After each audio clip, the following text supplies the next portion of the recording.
You might be wondering why I am sharing a video of a projector that seems to be defective. You might also ask, why are we watching this instead of learning about the Weibull distribution? Which is also the title of this video. It may seem a bit unusual, but the story behind this projector actually highlights the crucial concept in reliability engineering. Imagine if the college had applied the principles of Weibull distribution. They could have predicted potential failures like the one we see in this video and taken proactive measures to prevent them. And guess what? I might also not have been able to create this video. By the end of this video, you will see how this example, which seems completely irrelevant, connects to the Weibull distribution and its application in real life. So sit back, grab a cup of coffee, relax and enjoy the show.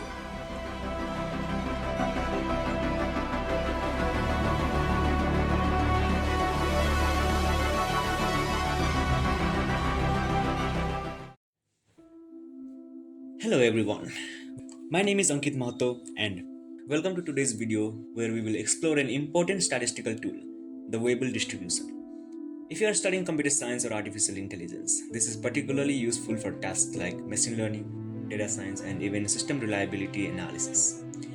But before we dive in, let's talk about what you should already know to get the most out of this session. To fully understand the essence of Weibull distribution, you should already be familiar with few key concepts.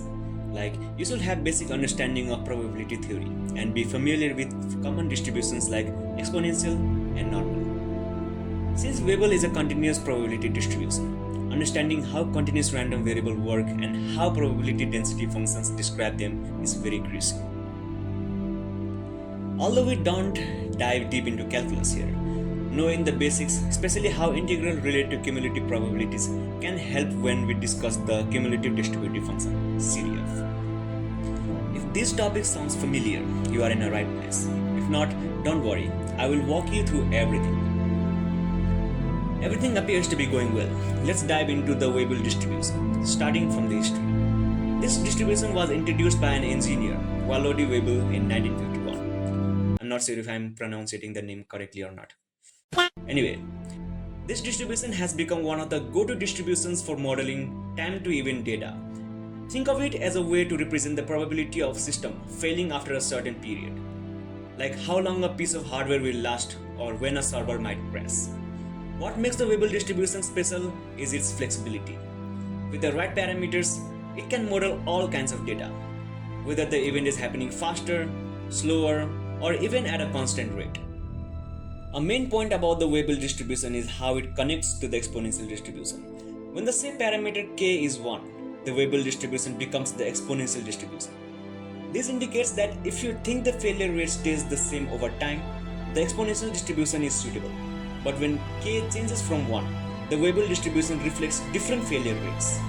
This concept may seem complicated, but don't worry, we will discuss the parameter in detail in this video. Here's the formula to calculate the PDF, probability density function of Weibull distribution. Now, I know it might look complex, but we will break it down slowly. As I mentioned earlier, there are two key parameters in this formula, lambda and kappa. And understanding them will help you to unlock the essence of this distribution. This is the scale parameter, which affects the spread of the distribution. It controls how quickly or slowly failures are likely to happen. A larger lambda means the event happens later, while a smaller lambda means it happens sooner. Now, this is shape parameter, and it controls the shape of the distribution's curve. This makes the Weibull distribution very flexible, as different values of k allow it to model different kinds of behavior. Alright, I think we are all besties with these terms by now. But why stop by just knowing about them? Let's dive deeper and get really friendly with how the parameters actually change the behavior of the Weibull distribution. First of all, the shape parameter, because clearly things need to have a dramatic flair. Let's see how this little boy changes the curve and gives us some very different stories about failure rates. When the value of k is 1, guess what? As I mentioned earlier, the Weibull distribution is like, you know what, I'm going to be an exponential distribution today. That's when the failure rate stays constant over time. For a quick recap about exponential distribution, here is an example. Imagine you are waiting for the bus, and the time between buses arriving follows an exponential distribution with an average of 10 minutes. What this actually means is, no matter how long you have been waiting, the chances of the bus showing up in next minute is always the same. Whether you have been waiting for 2 minutes or 20, the bus still doesn't care. It will come whenever it feels like. So, while you might feel like the bus is testing your patience, statistically speaking, it's just a constant random process. Fun, right? Now, when k is less than 1, things get a bit more dramatic. The failure rate actually decreases over time. So, things are most likely to fail at an earlier stage. But if they survive the tough start, they're basically indestructible. It's like infant mortality for products. For example, take a light bulb. Some light bulbs have this tendency where if they are going to die, and they will do it within the first few days. It's like they are just too weak to handle the electricity. But if you turn it on and it doesn't immediately fizzes out, well, congratulations. It's probably going to last for ages, making you wonder how it's still glowing 5 years later. Early failure happens, but once it's out of that risky phase, it's practically immortal. And finally, when k is greater than 1, the failure rate increases over time. Because why wouldn't it? It's like that old projector in our classroom. The longer you use it, the more it's like, nope, I'm done, I'm out. First, it's just a tiny flicker. Then the fan gets loud. And finally, one day, it just refuses to turn on. Classical, right? This happens with things that degrade over time. Mechanical systems, electronics, or your patience when the projector won't cooperate. Now finally, lambda aka the scale parameter. You can think of lambda as telling us when things are likely to go wrong. For instance, the iOS devices. If lambda is large, it means the iPhone is expected to last a long time before it fails. Like saying, this phone is tough, man, it will keep working for a way long run. On the other hand, if lambda is small, it's just like our projector, which is likely to fail sooner. Like when you notice it flickering just after a few uses. In reliability studies, lambda helps us to figure out when we might expect problems based on how the product is designed. So, lambda gives us the clue about when we should be ready for the maintenance of the projector and to act upon stop working altogether. We discussed a lot about parameter this and parameter that. But the real question is, how do we get those values, or how do we calculate it?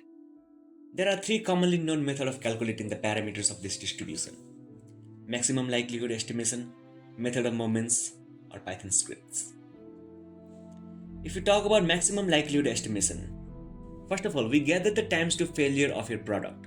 For a Weibull distribution, the likelihood function for an independent and identically distributed observation can be given by this function. We take the log likelihood function since it is easier to work with. After we take the log likelihood function, the equations look something like this. And finally, we take the partial derivatives of the function with respect to k and lambda and set them to 0. Then solve the equation to get the value of k and lambda. If you want to learn more about the maximum likelihood function estimation, you can check out the research paper. Link is given in the description. The method of moments can be as complicated as maximum likelihood estimation when it comes to calculating the parameters. Instead, we use the Python script, which is the easiest and quickest way to find the parameters. You can also do this by copying the code and pasting it into your code editor. In this video, I will be using Colab to run the code. Once you run the code, you will quickly see the parameter values effortlessly. We have looked at how to calculate the parameters. Now, let's see how the Weibull distribution changes when we adjust the scale parameter while keeping the shape parameter constant, and vice versa, using some visualization.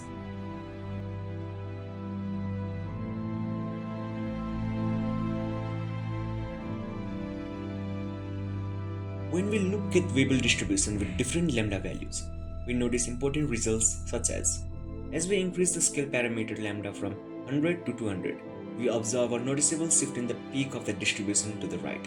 This shift indicates that the most likely time of failure for the missing component is increasing. For instance, with lambda value of 100, the peak represents the higher probability of failure occurring around that time. However, when lambda value has 200, the peak is further along the timeline, showing that failure are expected to occur later.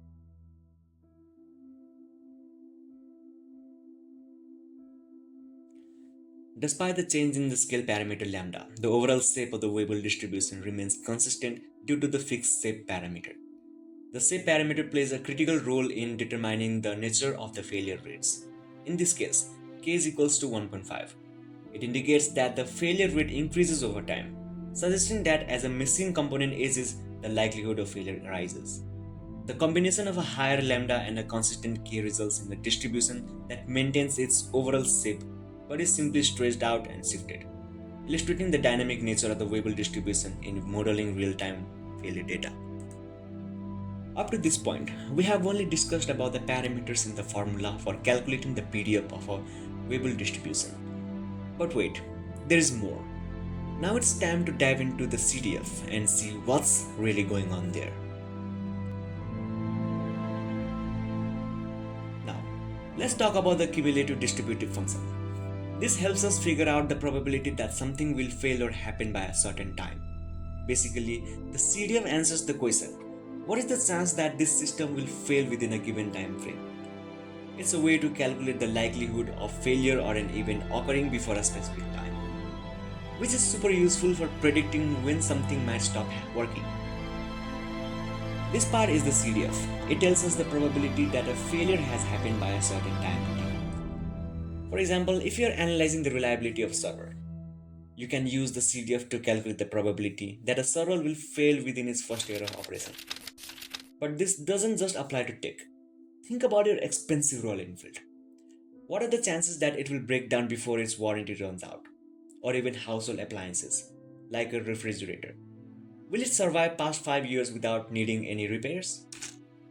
You could even apply it to something as specific as light bulbs, calculating the probability that they will burn out before you ever gotten your money's worth.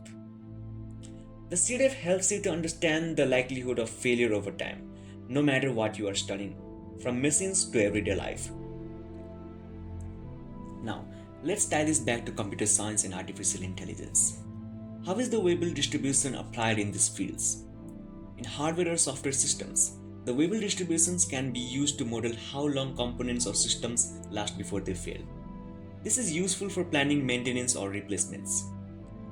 Talking about machine learning, Weibull distributions can be applied in certain cases to model reward structures in reinforcement learning environments, where the rate of reward changes over time. In AI, particularly in areas like survival analysis, the Weibull distributions can be useful for predicting when a specific event, such as failure or change, will occur.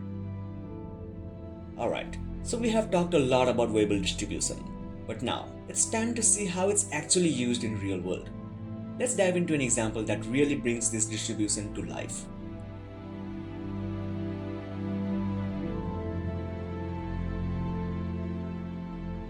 To do so, let's get back to the defective projector that I showed you at the beginning of this video for the purpose of practical example. Imagine you are a quality assurance or IT head who is responsible for maintaining the college's quality services, which includes electronics and many more. For now, your goal is to predict when a projector is likely to fail, allowing you to perform maintenance before it happens. This helps avoid costly breakdowns and disruption during important lectures. To access the reliability of the projectors, we start by collecting failure data. This includes information on when projectors have failed in the past, whether they failed shortly after installation or after extended use. So, let's dive into an example to make this clearer.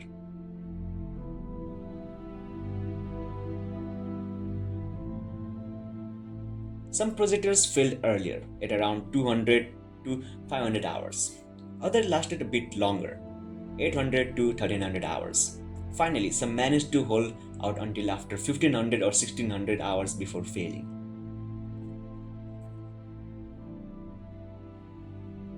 In step 2, from the data we have gathered, we estimate the parameters of the Weibull distribution.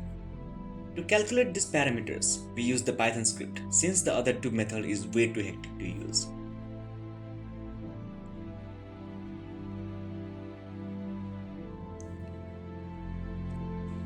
If we interpret the given data, since the value of k is greater than 1, as I mentioned earlier while discussing about the parameters, value of k greater than 1 indicates that the failure rate increases over time.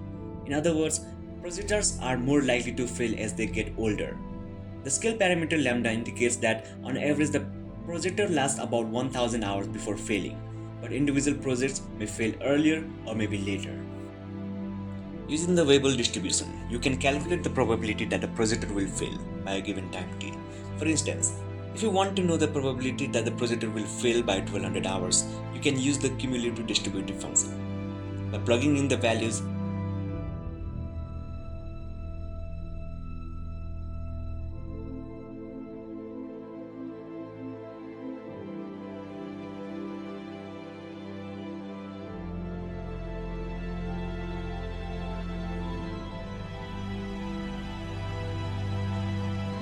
given this information, you can now make data-driven maintenance decisions. If the probability of failure by 1200 hours is 82.3%, you might want to schedule maintenance before reaching this threshold to prevent unexpected breakdowns during lectures. Knowing that projectors tend to fail around 1000 hours, you can plan routine inspection or replacement to ensure they are functioning properly. Now that we have explored the Weibull distribution, let's circle back to our original scenario, the projector that seems to be defective. In this video, we have even solved the problem. As I mentioned at the starting of this video, if the college had applied the principles of Weibull distribution, they could have predicted potential failures like this one. By understanding the distribution's shape and scale parameters, they could have implemented proactive maintenance and prevented this situation altogether. This not only saves time and money, but also ensures a smoother learning experience for students. So the lesson here is clear. The Weibull distribution isn't just a theoretical concept. It's a practical tool that can be applied in real-world scenarios, from predicting equipment failures to improving system reliability. Just like how these projector failures could have been anticipated, understanding and applying the Weibull distribution can empower you to make informed decisions in your own projects, whether in engineering, data science, or artificial intelligence. Thank you for joining me today on this journey through the Weibull distribution. I hope this example helped clarify its importance and relevance in real-life applications. If you found this video helpful, please like and comment down below. Until next time, keep learning and keep exploring.